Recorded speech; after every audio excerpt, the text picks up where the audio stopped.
El Consejo de Desarrollo Hispano presenta Línea 1, un programa radial de media hora para compartir noticias con información social comunitaria, todos los martes de 8 a 8 y media de la mañana por ondasfm.ca.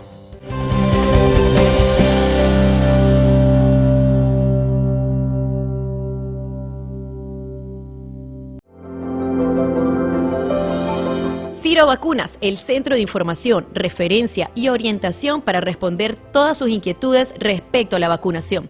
Llame al 437-335-1859. Síganos en Facebook como Consejo de Desarrollo Hispano. En resumen, un podcast semanal de Línea 1. Hola, soy Sandra Farías y comenzamos En Resumen. El transporte de Toronto cuenta con 80 policías patrullando en toda la red de subterráneos, buses y tranvías a partir de esta semana. La ola de ataques, muertos y heridos en el transporte público de la ciudad continúa y posiblemente no cese pese a la mayor presencia policial. El primer ministro de Ontario, Doug Ford, opinó que no es una solución suficiente y que hacen falta más servicios de salud mental.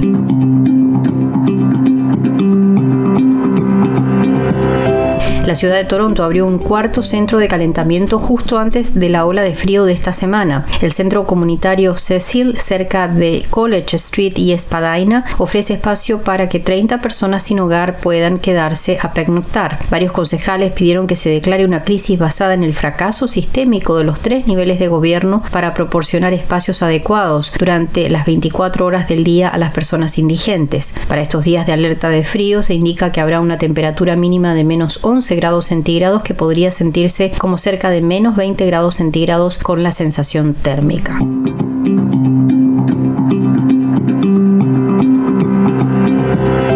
El mercado de los apartamentos en alquiler el año pasado alcanzó su nivel más ajustado en 2 décadas en el país. Las vacantes se situaron por debajo del 2%. También se registró un incremento del 18% en los precios de los alquileres para los nuevos inquilinos. El aumento es casi el doble del promedio anual en los últimos 30 años.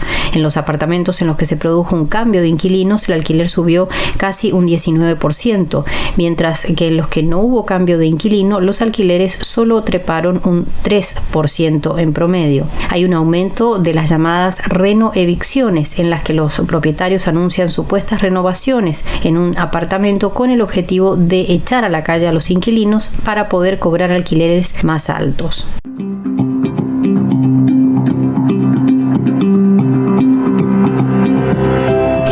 La difusión de información errónea sobre el COVID-19 costó al menos 2.800 vidas y unos $300 millones en gastos de hospital. Durante los 9 meses más difíciles de la pandemia, se examinó cómo la desinformación afectó los contagios, las hospitalizaciones y el número de muertes a causa de la pandemia. El documento fue publicado por el Consejo de Academias Canadienses. La desinformación contribuyó a que unos 2,5 millones de canadienses dudaran en vacunarse. Si más personas hubieran estado dispuestas a vacunarse cuando la vacuna estaba disponible por primera vez, Canadá podría haber reducido aproximadamente en 200,000 casos y unas 13,000 hospitalizaciones menos, dice el informe.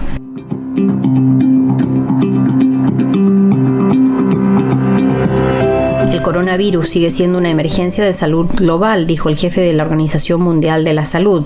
La pandemia puede estar llegando a un punto de inflexión donde los niveles más altos de inmunidad pueden reducir las muertes relacionadas con el virus, pero no hay duda de que estamos en una situación mucho mejor ahora que hace un año, cuando la variante Omicron, altamente transmisible, estaba en su punto máximo. Tras el anuncio de la Organización Mundial de la Salud, los funcionarios de la Agencia de Salud Pública de Canadá dijeron que se continuará trabajando con las provincias y territorios para implementar un enfoque sostenible y a largo plazo en el manejo de la enfermedad. Mantenerse al día con las vacunas contra la COVID-19 y las prácticas de protección personal siguen siendo el mejor enfoque para reducir el riesgo de desarrollar una enfermedad grave y limitar la carga sobre el sistema de salud.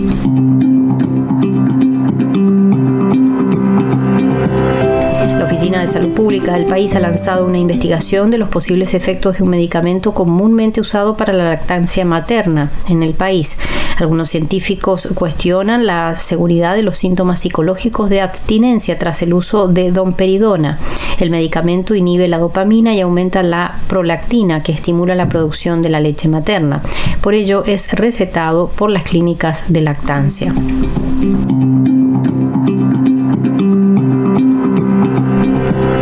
La mayoría de médicos en todas las provincias pasan alrededor de 10 horas a la semana lidiando con papeleo innecesario.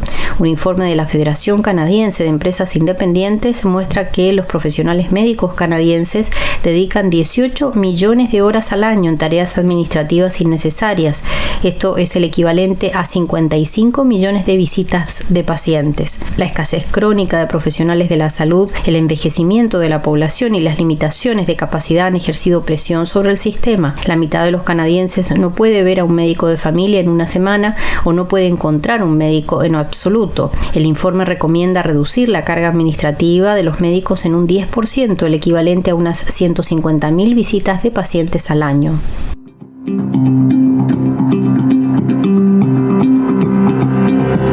El desempleo se encuentra más bajo que nunca en Canadá. Hay cifras récords de puestos vacantes y tasas de participación en la fuerza laboral sin precedentes.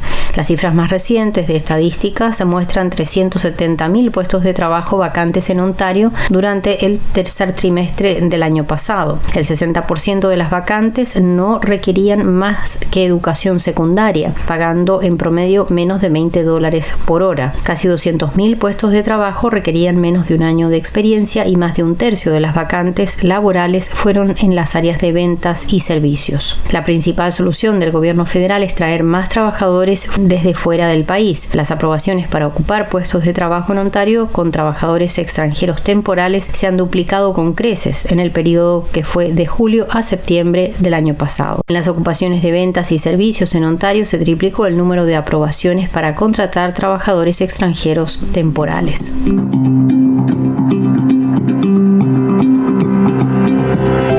Faltan meses para la fecha límite para presentar sus impuestos. Febrero es el tiempo de recolectar los recibos. Este año hay varios créditos fiscales para los habitantes de Ontario, como gastos de vacaciones en el país, mudanzas a más de 40 kilómetros, gastos médicos y de cuidado infantil. El 1 de mayo es la fecha límite para que la mayoría de los canadienses presenten sus declaraciones de impuestos. El 15 de junio es la fecha límite para aquellos que trabajan por cuenta propia, pero si se debe al Estado en impuestos, la fecha límite para evitar recargos es el 30 de abril.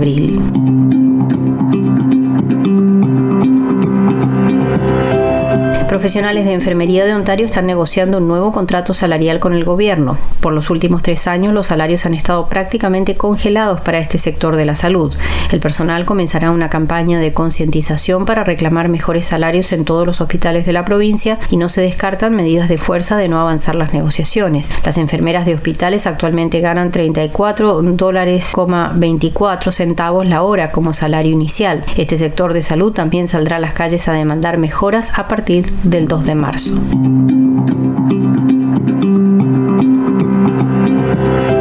El Parlamento canadiense retomó sus actividades del 2023 a partir de esta semana. El sistema de atención médica, la economía y la prevención de violencia son los 3 temas que se debatirán en las próximas sesiones. La Cámara de los Comunes inició con un periodo de preguntas sobre los problemas en los aeropuertos. La inflación y la capacidad de los canadienses para acceder a los servicios siguen siendo temas de conversación este invierno. Mientras el gobierno de Trudeau defiende el nivel de gastos, los conservadores insisten en la prudencia fiscal. El líder del NDP pidió un debate de emergencia por la crisis de salud pública.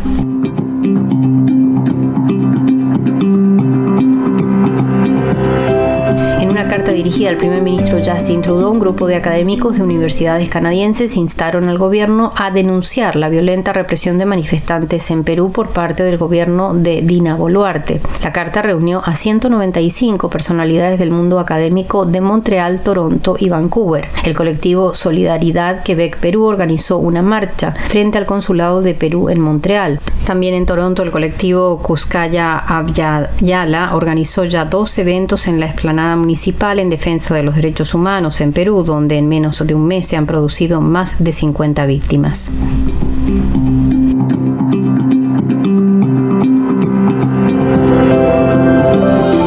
Suscríbete Suscríbase gratis a Línea 1, el boletín semanal del Consejo de Desarrollo Hispano. Reciba en su correo electrónico notas de actualidad, podcast y entrevistas. Envíe un mensaje de WhatsApp al 437-335-1859 consignando su email.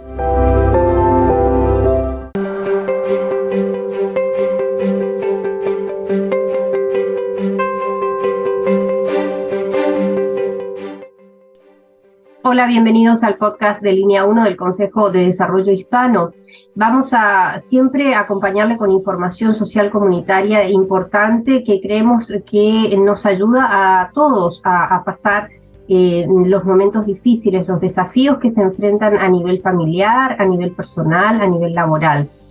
El tema de la salud mental lo hemos tocado varias veces en nuestros espacios y en este caso queremos hablar de la salud mental específicamente de los inmigrantes, de aquellas familias que se desarraigan de sus propios países, llegan a Canadá y enfrentan una serie de desafíos a nivel familiar, a nivel personal. Esto tiene un impacto indudablemente en la salud mental y es un determinante más de la salud también. Por eso queremos hablar con la psicoterapeuta Sandra Riano. Ella es una especialista en este tema, trabaja con muchas organizaciones aquí en la provincia de Ontario para brindar precisamente apoyo y acompañar a los inmigrantes en esta transición, en esta etapa de sus vidas de tránsito entre Latinoamérica y Canadá. Muchísimas gracias por estar con nosotros y bueno, cuéntame un poco cuál es la razón por la cual tú crees que es importante brindar este servicio de salud mental para la comunidad inmigrante. Bueno, muchas gracias a ustedes por la invitación y ese es un tópico que realmente no pasa de moda. Yo llevo en este país más de 20 años y es el tiempo que llevo estableciendo programas de información en diferentes organizaciones, precisamente porque como inmigrante también sé el impacto que tiene a nivel familiar, a nivel personal, a nivel laboral, es decir, todas las áreas del ser humano se ven impactadas cuando llegas a un nuevo país. Todo es nuevo, todo es un reto y así vengas con trabajo como es la opción de algunas de los inmigrantes, tienes que pasar por un proceso de cambio y ese cambio definitivamente genera retos a nivel cognitivo, emocional, familiar.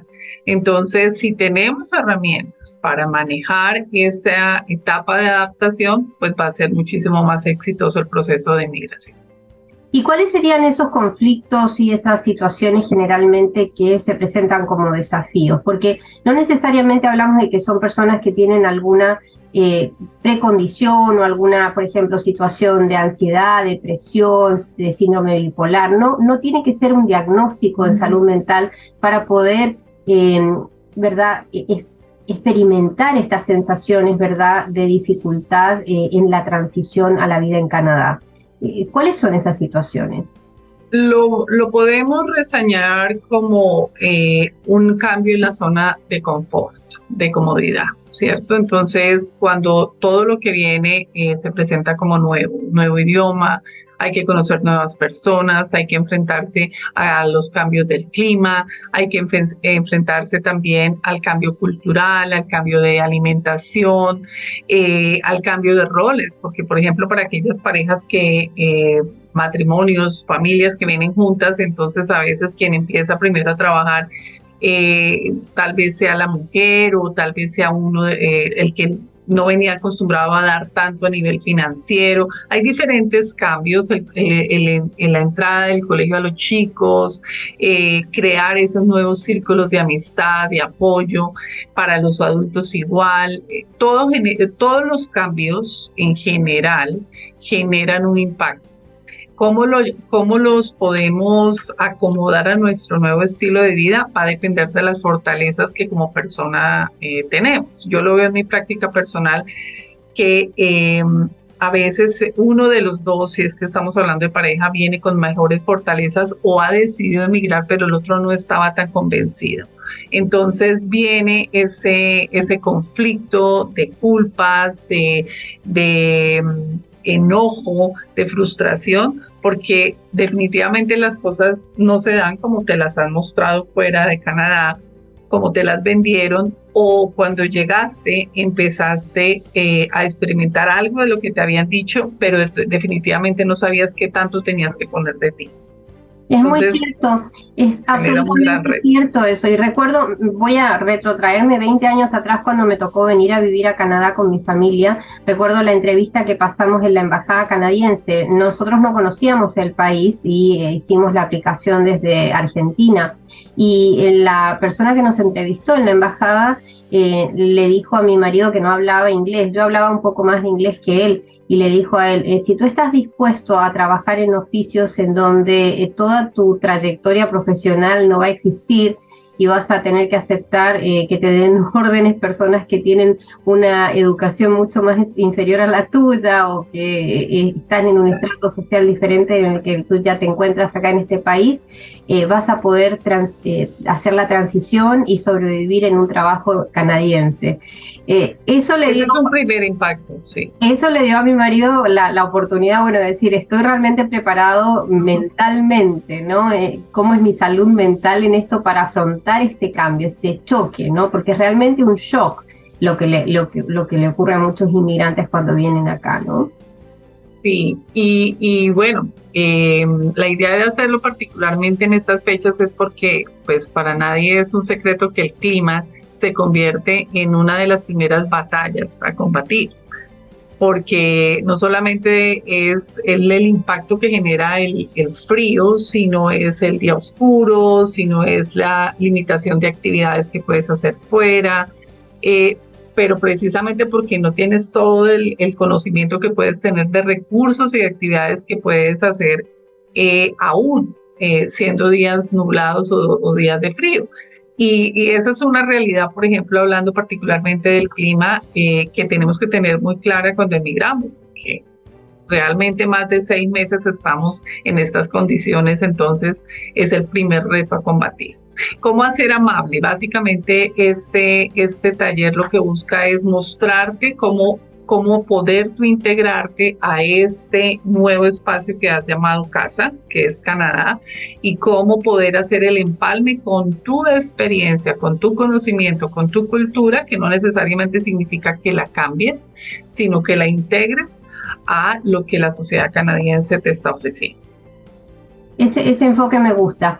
Y en tu experiencia profesional, ¿tienen más desafíos los adultos que los jóvenes, los niños? Me imagino que para los niños es más fácil la transición, tal vez los adolescentes tienen más dificultad, ¿verdad? Por la misma etapa que están viviendo, pero ¿qué ves en tu En mi experiencia particular, si estamos hablando de los niños menores de 6 años, digamos que la transición es un poco más suave para ellos, sin embargo sigue siendo un impacto. Y el impacto tiene que ver más con ese apego a nivel familiar, ¿verdad? Entonces dejar los abuelos, dejar los tíos, dejar los amiguitos que ya en ese momento ya empezaron a generar sus círculos de apoyo. Definitivamente la época más difícil para emigrar es después de que los chicos tienen 12 años. Entre los 12 y los 18 es un gran impacto para ellos porque ya han creado ese vínculo de amigos, de reconocerse en la zona de comodidad a nivel social, ¿verdad? Entonces, además, viene ese proceso en donde el autoestima empieza a desarrollarse y está muy sensible a la crítica y al no cumplir, digamos que con los estándares que presenta la sociedad. Entonces, el no hablar bien el idioma, el estilo de vestirse, las actividades recreacionales, para ellos todo esto genera un gran impacto.